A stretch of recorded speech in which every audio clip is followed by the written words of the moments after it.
Win big in 2023 with Team Sync from RotoBaller. Import your fantasy teams and sync your leagues. Get customized tools and tailored advice for your specific rosters and scoring settings, including live recommendations from the Live Draft Assistant, Free Agent Finder, and Lineup Optimizer. Sync an unlimited amount of NFL, MLB, NBA, and NHL fantasy teams from all of the major platforms. Get a discount for any premium pass using my promo code KNUCKLER, KNUCKLER, like R.A. Dickey. So, for the RotoBaller in your life, just visit rotoballer.com/radio and start rotoballing like a boss. Folks, if you have a gambling problem, call 1-800-GAMBLER, I think. But hopefully you're past that, because we have more UFC action coming up. What's up, everybody? This is Brady Grove bringing you episode 107 of RotoBaller's official MMA podcast. Tap that. And we are looking forward to UFC Singapore early Saturday morning. Break out the red panties. Wake up bright and early, set your alarms, get some breakfast sandwiches. The UFC in Singapore at 5 a.m. Saturday morning. I'm going to be doing the RotoBaller weekly DFS/sports betting Q&A in the RotoBaller MMA Discord from 9 p.m. to 10 p.m. on Friday night. Come out, let's discuss this card. We'll talk about who you like, who you don't like, what we're not sure about. It's rousing conversation. For picks outside of the UFC, Bellator, PFL, who just had a big night last night. I'm recording this on Thursday. Clay Collard against Hurricane Shane Burgos. It was a great main event. Olivier Aubin-Mercier, he won again, advanced to the finals. Setabu Sai back in the finals. But for Bellator, PFL, One, Ryzen, LFA, big boxing events. My picks are on Twitter at RotoBrady.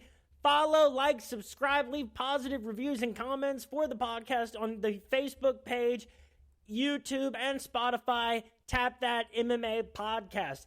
Folks, I got a lot of cool interlude episodes coming up. And, you know, a lot in the past that are not time sensitive. Go check those out, but a lot of exciting things coming. But we've got UFC Singapore this week. Last week, UFC 292. What's the big takeaway? Oh my God, Sugar Sean O'Malley actually won the UFC Bantamweight Championship. He really avoided the takedowns. He really put his hands on Aljo. He's really the champion. It's unbelievable. I can't believe how quickly it happened. But it's, you know, how can you deny the guy at this point after a win that so many of the best bantamweights on the world in any given night weren't able to get over the last couple of years? UFC Singapore. It's the, you know, we've got Alexander Usyk versus Daniel Dubois on Saturday, but the sports are weirdly timed this week. I mean, hell, PFL was on Wednesday. The UFC is going to be very, very, very early Saturday morning because it's in Singapore.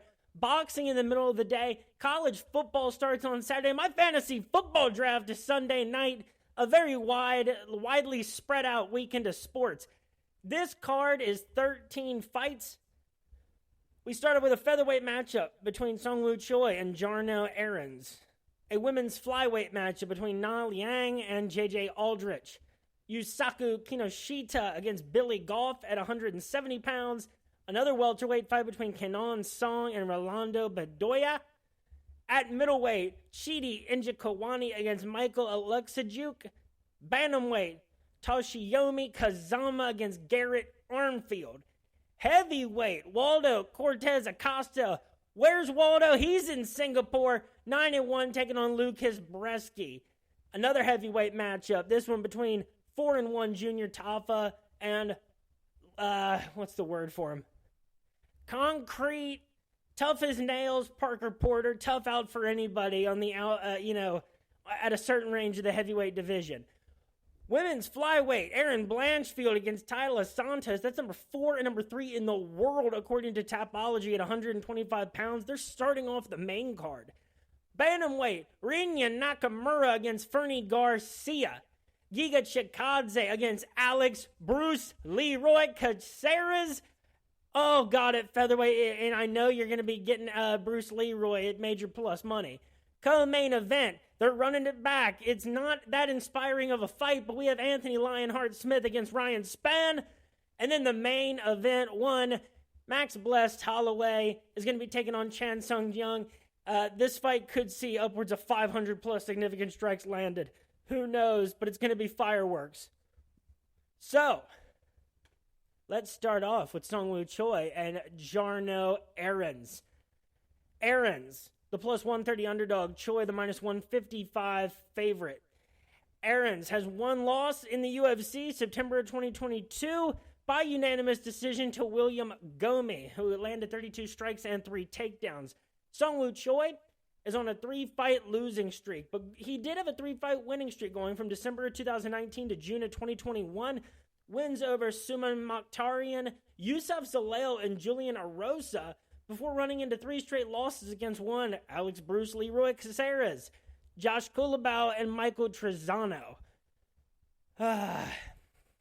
You know, here's all I like about this.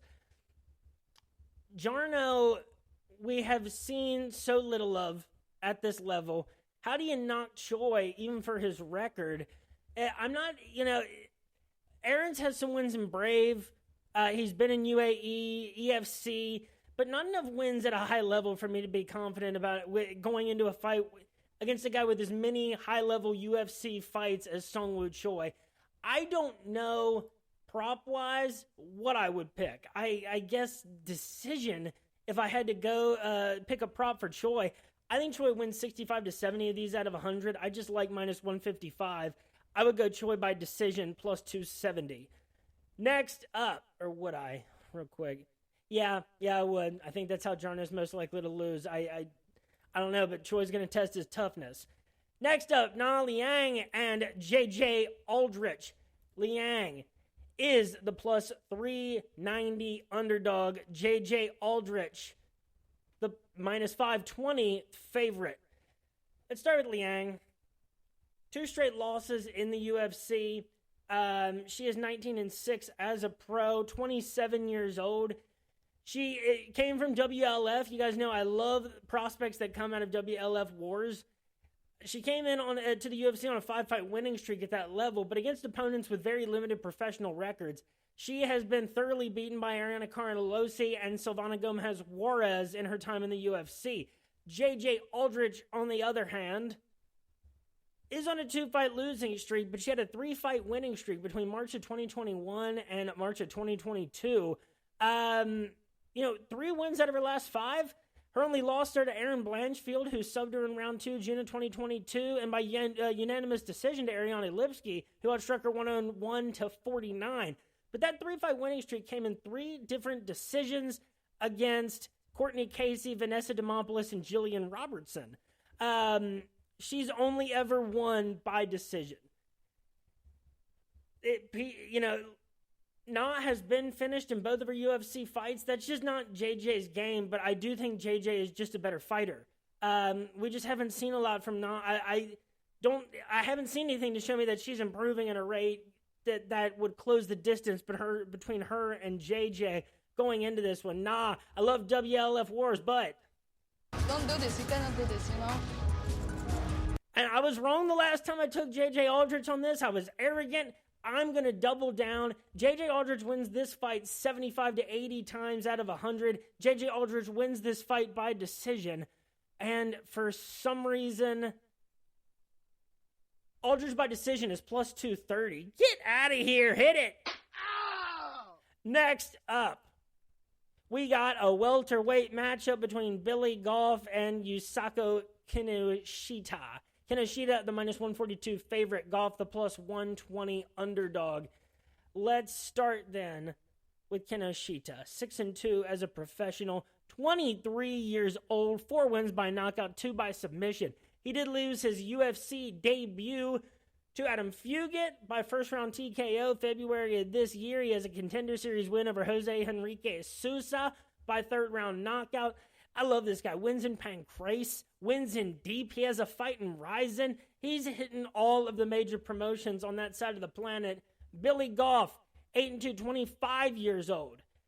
6 wins by knockout, 2 by decision. He has not lost since September of 2019 in Cage Titans to Jonathan Pico, and 6 wins in a row since then. 1 in Bellator, 2 in Cage Titans, 2 in CES, and 1 in the Contender Series by first round knockout. You know, you don't need to pick a prop. This is a 50-50 fight. Maybe even 55-60, if anything, for Billy Goff. Plus 120, hammer it, hit it, whatever. If I'm picking a prop, you go Billy Goff by TKO knockout plus 180. It's how Kinoshita lost his fight in the UFC. Goff has been knocking a lot of people out in this winning streak. I think that's the most logical way to go, but I don't think you need to do that. Plus 120, I am plenty comfortable with. Next up, another welterweight matchup between Kenan Song, the plus 260 underdog, and Rolando Bedoya, the minus 325 favorite. Let's start out with Rolando then.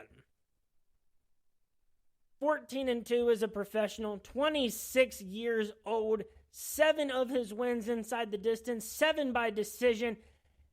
He hadn't lost a fight since July of 2015, coming into the UFC. And he hadn't fought since March of 2022. He lost by split decision to Chaos Williams in his UFC debut. He did land 149 strikes to Chaos's 130 and lost by split decision in a close fight. May of this year. Kenan Song, 33 years old. You know, like, Kenan Song has actually been in the UFC since November of 2017, which is pretty surprising. He's fought like Bobby Nash, Alex Morono, Callum Potter, Derek Kranz, Max Griffin, Ian Machado, Gary. Unfortunately, the best opponents that he's faced, Brad Riddell, Alex Morono, Max Griffin, Ian Machado, Gary, all beat him. And the opponents that he has beaten, even at the UFC level, his last win is February of 2020. I got a favorite. Bedoya, now minus 325 might seem insane for someone who doesn't even have a UFC win. I think it's worth it here. 149 strikes in a debut to Chaos Williams. I think that tells us a lot of what we would need to know coming into this fight with Kenan Song. Is Rolando Bedoya closer to Max Griffin than he is to Callum Potter and Derek Kranz? I think so. So, how does he do it? You know, Bedoya, and I guess, you know, Song has been knocked out the last 2 times. Bedoya, a lot of his knockouts they're kind of spread out. I don't know. I think I would pick Rolando Bedoya by knockout. I think he wins this fight probably 80 to 85 times out of 100. And I go Bedoya by TKO knockout plus 180. In fact, for a minus 325 favorite, plus 180 on that, hit it. The hit it has no official distinction. It's just exactly how strong I'm feeling in the exact moment when I'm thinking of pressing a button. Next up, a middleweight matchup, Chidi Njokuani and Michael Alexijuk. Alexijuk, the minus 118 favorite. Chidi Njokuani, the minus 102 underdog. Very closely handicapped fight. Let's start with Chidi, who has lost 2 in a row. Granted, 2. Gregory Rodriguez and Albert Duraev. 2 tough fights. That fight with Duraev was a split decision. He got outstruck 45-40, and Duraev had 2 takedowns in that fight. He started out in the UFC, counting the Contender Series, with 3 straight knockout victories, including wins over Marc-Andre Barriault and Dusko Todorovic. Michael Alexijuk will be at a 6-inch reach disadvantage. He is 7 years younger, though, than Chidi Bang Bang Njokuani, who was born on New Year's Eve, 1988. Alexijuk has actually won 2 of his last 3. Now, the win over Modestas Bukauskas doesn't mean a lot to me. The win over Gian Viante back in February of 2019 doesn't mean much. Get Zimmerman and Tigalov. Yeah, he has losses to the guys like OSP, to Jimmy Crute, who both subbed him. Dustin Jacoby tuned him up 89-69 on the striking back in March of 2022. This guy's stayed active, though, given that. One of his wins against Smiling Sam Alvey, that doesn't count for much at all. He knocked out Cody Brundage in the first round at UFC Fight Night Cannonier vs. Strickland, December of 2022. So he's won 2 of his last 3. That loss came, though, April of this year by round 2 rear naked choke. A loss to the rising prospect of the middleweight division right now, Cal Borello. You know, here's the real problem. Like, Chidi, is in the opponent range that I feel like Alexijuk is better than, but like I feel like there's been a gap in the competition that he has faced. That's tough, and Chidi's gotten his opportunity against two fighters, of a higher range than the Duskos and the Marc-Andre Barrios. I think Michael Alexijuk is just a little too tough. They both have some gaps in their competition. Their wins are against a questionable class. Their losses are to an understandable class. 50-50 on that. Now, I think if you have to give a slight advantage to someone, you go Michael Alexijuk. 55, maybe 60 out of 100. So being a slight favorite at minus 118, hit it. And, for Alexiuk's method of victory, I think either one of these guys gets the knockout. I don't think this fight goes the distance. Fight doesn't go to decision, that's minus 360. Njokuani by TKO knockout plus 175. Alexijuk by TKO knockout plus 165. I like both of those. I like both of them. That's tough because we haven't really seen, we've seen Alexijuk subbed. We haven't seen him not. I think that, it's more likely maybe actually that Alexijuk gets a knockout than Chidi, but I think that it's both of their most likely routes to victory. That's where I land on that. Next up, we got a bantamweight matchup between Toshiomi Kazama and Garrett Armfield. Armfield is the minus 162 favorite. Toshiomi, the plus 136 underdog. Let's start with Toshiomi, 10-3 as a professional, 26 years old. 8 of his 10 wins inside the distance. This guy was in Road to UFC, where he got a unanimous decision over Karen Wally. Maima Tito Ohiti. That was tough, in fact. This guy was in Pancrase for a handful of fights. Shudo, I love those organizations. He has lost 2 of his last 3, which is an unusual spot to be, continuing here in the UFC. Lost by flying knee and Pound Storm, which is a hilariously named MMA promotion.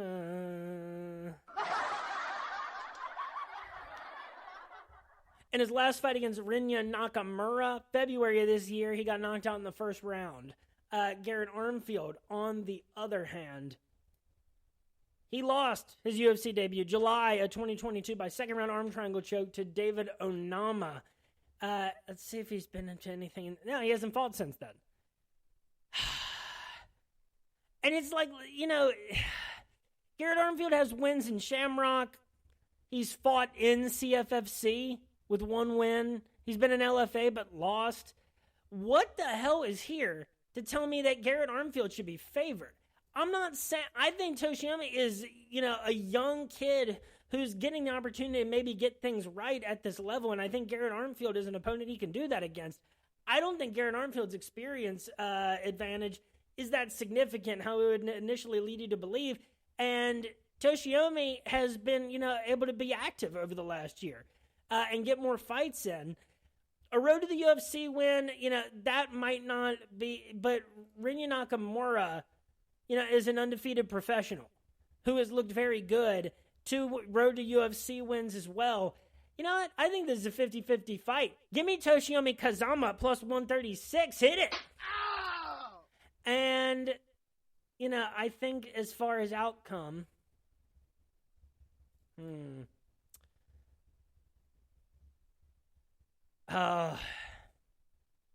no, I think if you're picking an outcome, you maybe go Toshiomi inside the distance. That's plus 240. I don't hate that. But I'm completely comfortable just going Toshiomi plus 136. Because I think this fight should be pick'em. Next up, a heavyweight matchup between Waldo Cortez Acosta and Lucas Bresky. Waldo, the minus 225 underdog. Jesus. Waldo Cortez Acosta, the minus 225 favorite. Lucas Bresky, the plus 185 underdog. But I'm not impressed by your performance, and I look forward to... That was directed towards me. And according to Tapology.com, Waldo Cortez Acosta, ranked the number 33 heavyweight in the world. Lucas Bresky, the number 92 heavyweight in the world. Start with Bresky. Loser of 2 of his last 3. He does have a win against Dylan Potter in the Contender Series by third-round rear naked choke. He landed 80 strikes and got 2 takedowns. That was September of 2021, though. 2 losses in a row. Granted, to a really solid fighter in Martin Bidet, a fight that a lot of people thought Lucas Bresky won. He outstruck him 118-66, but round by round, Bidet stole it. And that's the kind of fighter that Martin Bidet is. You never forget it. That is the kind of fighter that Martin Bidet is. He can steal a fight with 66 strikes compared to your 118. Then he lost by unanimous decision last time out to Carl Williams, who just threw him on the ground 8 times, landed 38 strikes to Lucas's 26, and got a knockdown. Waldo Cortez Acosta, by the way, they have the same reach. That is important. They're pretty much, the same age, born in 91 and 92. Cortez Acosta won his first 3 fights in the UFC. 2 unanimous decision victories after the Contender Series first-round knockout against Jared Vandera and Chase Sherman. He landed a combined 220 strikes in those 2 fights against those, very beatable, not great measuring sticks unless you're just measuring for sticking around in the UFC. But nevertheless, guys that have gotten a lot of activity and burn at the heavyweight division over the last few years. He did run into a problem. A guy that has proven to be a problem for a lot of different people at the heavyweight division, not for Derek Lewis when he runs out and throws a flying knee. But April of this year, he loses a unanimous decision to Marcus Rogerio de Lima, 82-59 on the striking, but de Lima controlled it on the ground with 3 takedowns. I just don't know. I don't think Bresky's going to do anything towards Waldo that Waldo won't throw back better. I think with Marcus Rogerio de Lima, he was a very perfect matchup to get Waldo in trouble. I think what Lucas Bresky's, what we've seen his kryptonite be is, good fighters or, average quality fighters in the UFC or, guys that he's not even facing the best version of, which is probably speaking of Carl Williams. His only win is the Contender Series against Dylan Potter, September of 2021. Waldo has at least, proven this. He even still landed 82 strikes against Marcus Rogerio de Lima. So, I think that Waldo just wins the striking battle here. Lucas might even get, a takedown or 2, maybe. He'll land his strikes, but I think Waldo's volume, again, will be the answer against a guy that just is not as skilled of a fighter as he is. And right now, that is enough for Waldo Cortez Acosta. Jesus.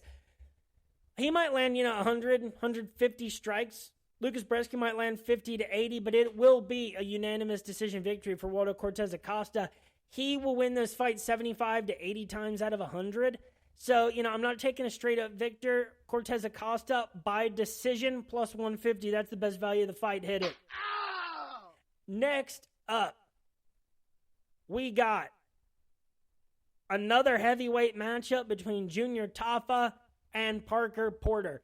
Tafa, the minus 142 favorite. Parker Porter, the plus 120 underdog. Both these guys. Nick, one comment, man. One comment. Oh, don't be scared, homie.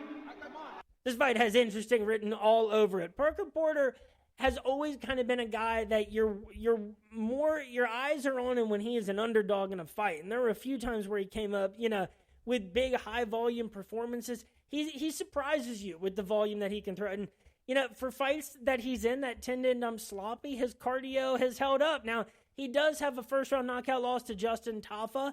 He got finished in round 1 by Jelton Almeida, joined that club. His wins in the UFC came to the likes of the Chase Shermans, the Josh Parisians, the Alan Badeaux, and he got a win over Braxton Smith in the first round, May of 2023. Also a loss to Chris Dawkins in his UFC debut. Tafa lost his last time out in one of the worst fights anybody has ever seen against Muhammad Usman. There was 29 combined strikes landed in that fight. Usman won it with 2 takedowns. Brutal. April of this year.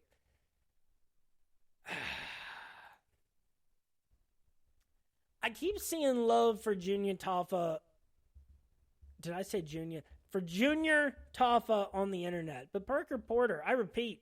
Nick, one comment, man. One comment. No, don't be scared, homie. Come on. And Junior Taffa, specifically, in that fight against Muhammad Usman, a guy that could have made you look so good with the hype you have.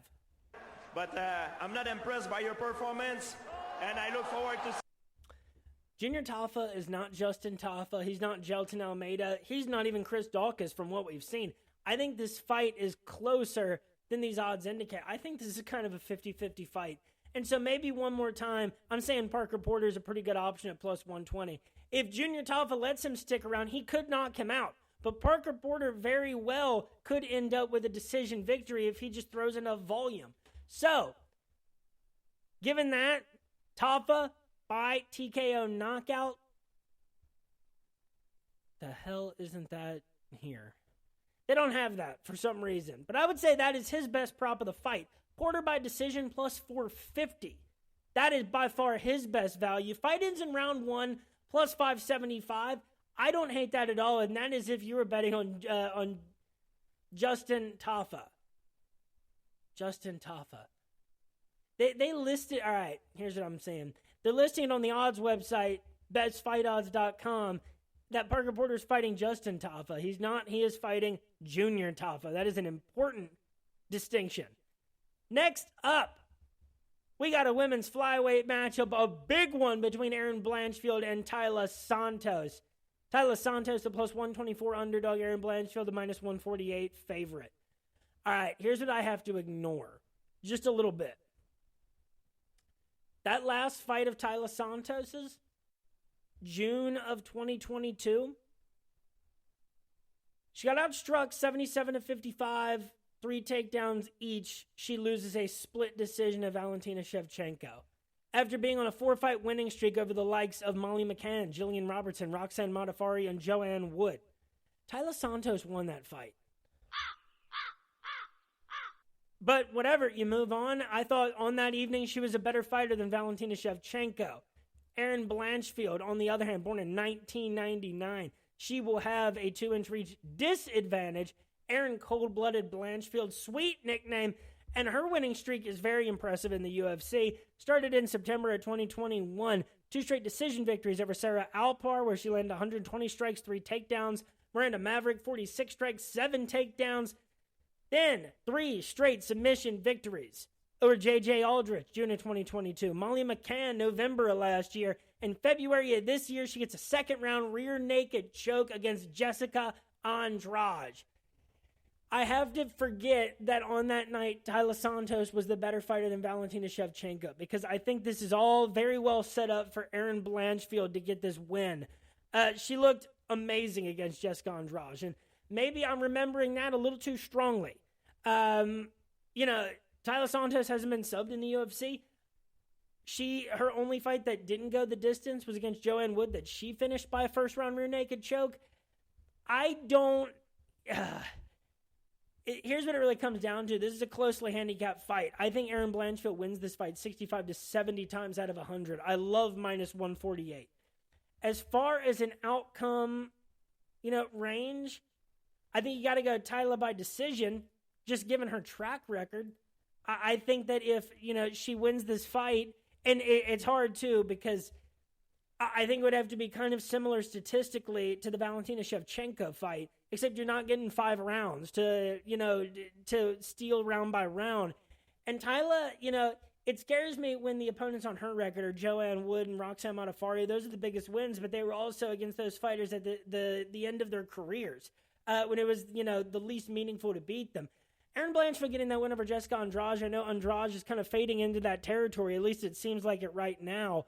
But I think it's by far the more meaningful win of those. But again, Taila Santos kind of beat Valentina Shevchenko. She just doesn't have the win to show for it. But I do think Blanchfield is the better, straight up victor odds at minus 148. Taila Santos by decision is plus 180. I love that prop. I wouldn't necessarily go with a method of victory for Erin Blanchfield. If I did, I would go by submission plus 350. Next up, and we only have 4 fights remaining. We got Rinya Nakamura versus Fernie Garcia at bantamweight. Fernie Garcia, the plus 575 underdog. Rinya Nakamura, the minus 850 favorite. Don't do this. You cannot do this, you know? You know, I love Rinya Nakamura. I love the road to the UFC, people. Let's start with Fernie Garcia. 10-3 professional fighter out of Mexico. Ranked as the 98th bantamweight in the world according to Tapology.com. He is 31 years old. 1 win by knockout, 3 by submission. Never been finished inside the distance. 6 decision wins, 3 decision losses. And he's on a 2-fight losing streak. He has a win in the Contender Series, October of 2021. He was, doing very well in LFA. 4 wins in a row there. Win over Joshua Weems by first round knockout. That was the Contender Series victory. But the 2 losses in a row by unanimous decision to granted fighters that I'm not going to knock him too hard for losing to. And Journey Newson, who, is a durable guy. Brady Heidstand, who's, an energetic young talent who's kind of shown a proclivity for miracle making in the octagon, as we saw in that fight. I don't think it was the Fernie fight, but Brady Heidstand has had some miraculous things happen in his fights. Rinya Nakamura, we're talking about him again tonight, 28 years old, coming out of Senshu University. That is I think that's in Saitama, Japan. That's where he was born. It's somewhere in Japan. That's awesome. 2 straight wins in the road to the UFC against 8-3 and 9-2 opponents, Shoya Nose and Gugan Guzman, June and October of 2022. He was also in Pound Storm.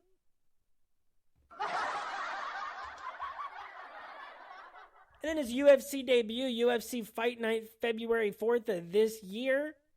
He got a first-round knockout against Toshiomi Kazama. That is 3 straight first-round finishes, 2 straight first-round knockouts for Rinya Nakamura. Fernie Garcia has never been finished inside the distance. That is a very important fact here. Only 1 victory for Rinya Nakamura in his career has come by decision. It was against a 23-6-1 opponent, Alejandro Quintano, when Nakamura was just 3-0 himself as a professional MMA fighter. He currently ranks 87th in the world, according to Tapology. Look, Rinya, I think that Fernie has had his opportunity to prove himself in the UFC, and he has come up short. And, I think that if you're going to hang around and you're going to compete with rising talents, you need to have 1 win against the likes of either Journey Newson or Brady Heidstand. He does not have that. Rinya Nakamura has only proven himself when given the opportunity and done it in devastating fashion. Rinya Nakamura will run through him like a hot katana through butter. Minus 850. I think he wins 85, 90 of these fights out of 100. I'm not touching a straight-up victor here. Nakamura by TKO knockout, minus 165. Hit it. Ow! And Nakamura in round 1, minus 115. Hit that too. Ow! Next up, we got a featherweight matchup between Giga Chikadze and Alex Bruce Leroy Caceres. Break out the red panties. For Bruce Leroy, the 21-13 pro, ranked number 16 in the world at featherweight according to Tapology. Giga Chikadze out of Georgia, 14-3. He is ranked number 10 in the world. Chikadze, the minus 238 favorite. Bruce Leroy, the plus 195 underdog. Let's start with Giga, because we're getting gigawatts on Saturday morning. He was on a torrid UFC winning streak after his loss in the Contender Series that stretched from September of 2019 to August of 2021. Hard to believe it's been that long since Giga's had a victory. Wins over Brandon Davis, Jamal Emmers, Erwin Rivera, Omar Morales, all by decision. Then he started getting knockouts, 3 in a row against Jamie Simmons, Cub Swanson, and Edson Barboza. But he got exposed the last time he fought against Calvin Kattar, which was already January of 2022. Damn! In a 5-round fight night main event, outstruck 144 to 128, taken down twice, knocked down once by Calvin Kattar. Alex Bruce Leroy Caceres, 1 inch reach disadvantage. These guys were actually born in the same year. Bruce Leroy is actually a few months younger, which is crazy to think, because this guy's been in the UFC since March of 2011. The guys he's fought, I'll read it again, even though I've done it on other occasions. Young Hill Gong, Sergio Pettis, Uriah Faber, heard of him? Cole Miller, Yair Rodriguez, Jason Knight, Orlando Dye, Kron Gracie, Steven Peterson. By the way, what I'm about to read you is Alex Bruce Leroy Caceres' stretch of 8 fights from July of 2019 to June of this year. There is 1 loss and 7 victories in that stretch. 2 decision victories over Steven Peterson and Chase Hooper. He landed 197 strikes in those 2 fights. First round rear naked choke over Austin Springer. A unanimous decision victory over Kevin Kroom. A second round rear naked choke over Sung Woo Choi, October of 2021. Sadiq Youssef, 66-64 on the striking, 1 takedown each. He loses that unanimous decision. That's his loss. He comes into this fight on a 2-fight winning streak, a first round knockout over Julian Erosa, December of last year. June of this year against Daniel Pineda, outstrikes him 60-27, overcomes 3 takedowns to 1, en route to the victory on the judges' scorecards.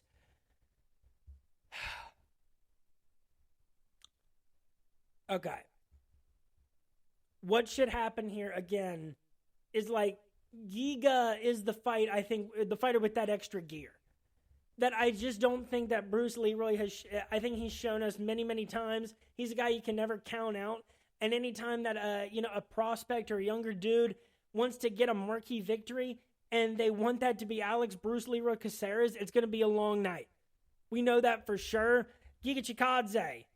Nick, one comment, man. One comment. No, don't be scared, homie. And the same to Bruce Leroy. Because on the same note, Giga, you got to have a short memory. Because you were the fastest rising talent in this featherweight division before that loss to Calvin Kattar, which now apparently was way over a year ago now. Bruce Leroy, you've been in these situations plenty of times. You've shared the cage with many of the best fighters over the past decade plus. I think that there's a lot of question marks about Giga. Bruce Leroy has done nothing but win since 2019, obviously except for the decision lost over Sadiq Youssef. I think this fight should be more closely handicapped. It's been a while since we've seen Bruce Leroy. He hasn't been knocked out since, I think, 2015. I think Chikadze, if he's going to win, it's going to be a decision where he's going to land, they might even land similar amounts of strikes. Bruce Leroy will probably be a little too much touch and go. And I don't think that Bruce Leroy is necessarily going to get this to the ground in order to take advantage of where he might be able to do some damage.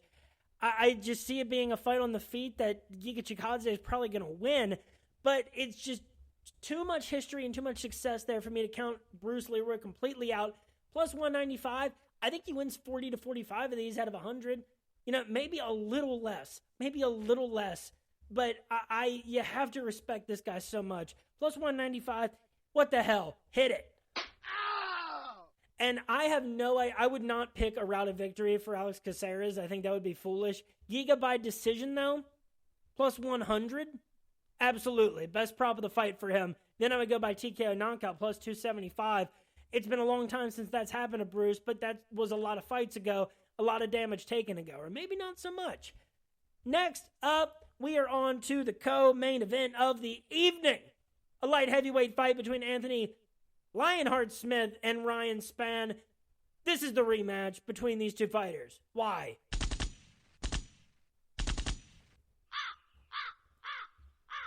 Anthony Smith, the plus 110 underdog.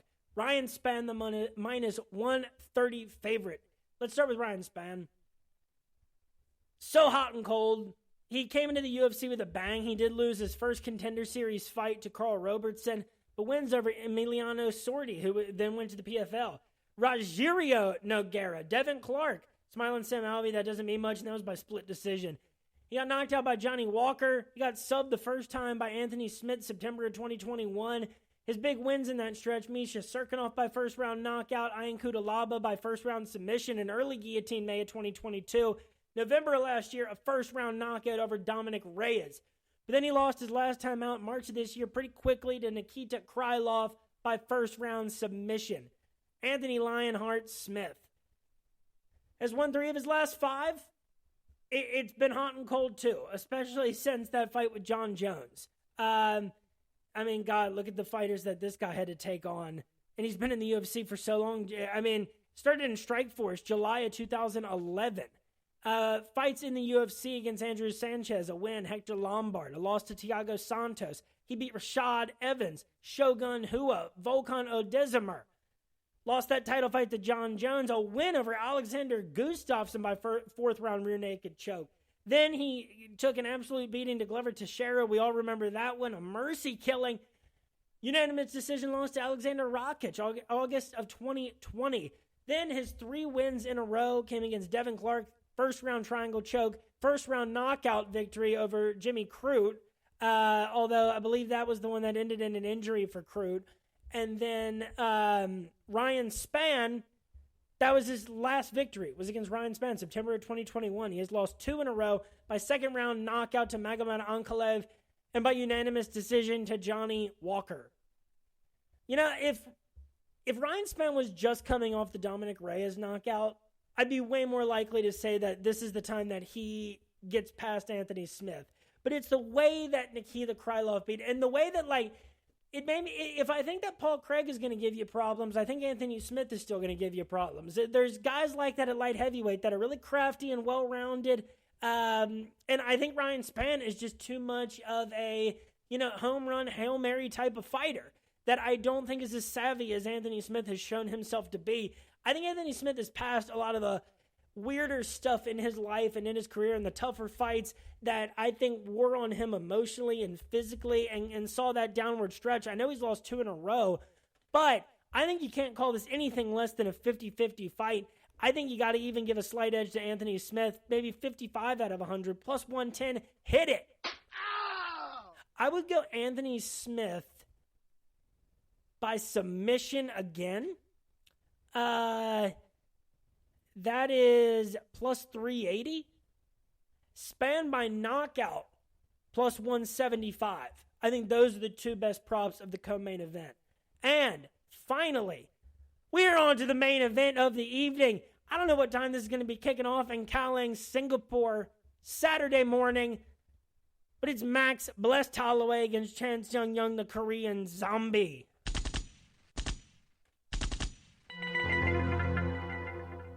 Zombies walking in Singapore on Saturday. Max Holloway is the minus 750 favorite.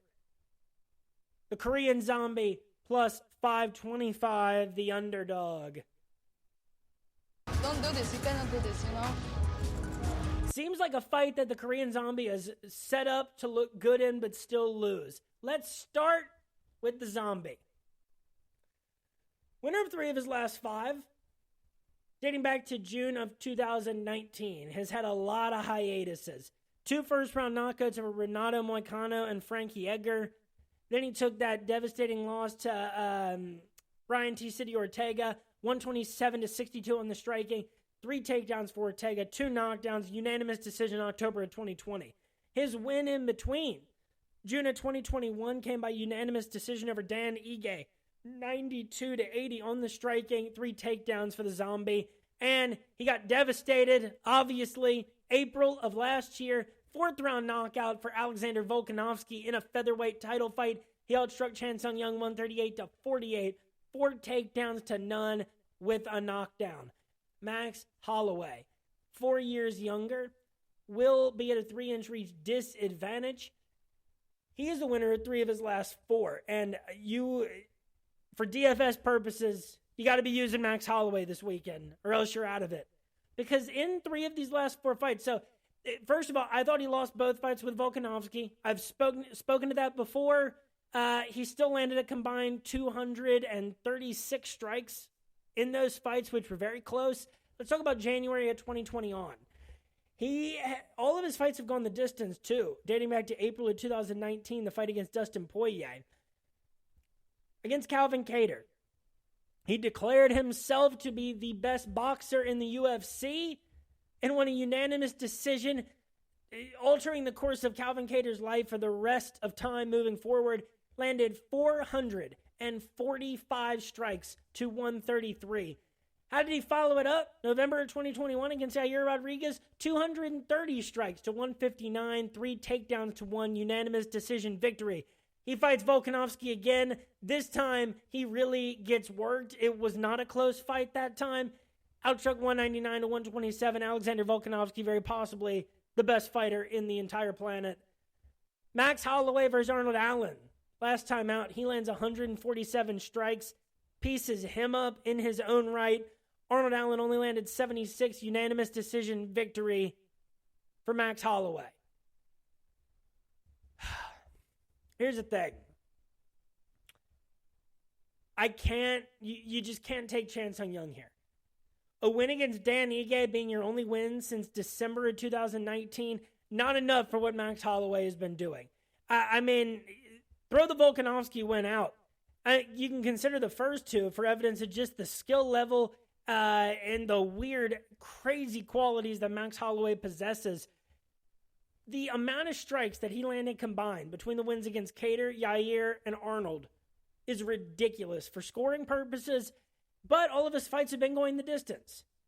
He has not been able to put any of these guys away. That's the key here. The only thing I like to bet on this fight, goes to decision, plus 120. I don't hate that at all. Holloway by decision, plus 150. Hammer it, best prop of the fight. I mean, that's going to be fireworks. And I don't think it'll be ugly in any way. But I just struggle to see a way that Max Holloway does not come out of that main event on top. I think Chan Sung Young will definitely have, some moments. He always does, because he's just a guy that you have to constantly watch out for. He's that creative. He's that tricky. He is that animalistic. But at the same time, now this guy's starting to get put away more. And you can only be the zombie for so long. And you cannot let Max Holloway land 450 strikes against you, zombie. That will change the course of your life moving forward. Folks, that is it for episode 107 of RotoBallers' official MMA podcast. Tap that. We are looking forward to UFC Singapore, starting at 5 a.m. this Saturday morning. Remember, you can find all of my picks for all other combat sports promotions: Bellator, PFL 1, Ryzen, Invicta, LFA, Cage Warriors, Cage Fury, big boxing events. That is on Twitter at RotoBrady. Follow, like, subscribe, positively review the podcast on its Facebook page, on Spotify, on YouTube at Tap That MMA Podcast. Come to the RotoBaller MMA Discord Friday night from 9 to 10 p.m. That's when I will be doing the weekly DFS/sports betting Q&A to talk about this card, all things DFS and sports betting related to UFC Singapore. We got exciting interlude episodes coming. Go check out the ones that you haven't seen. I talked to Shoni Carter. That one, my God, you got to believe. Ilyas Mamadalia, favorite guest of the podcast. He's fighting soon on September 9th. Best of luck to him. Exciting interlude episodes coming. College football starts on Saturday. Fantasy football drafts are popping off. The PFL championships are set. Folks, thanks for listening. Have yourselves a great weekend. Break out the red panties. And peace.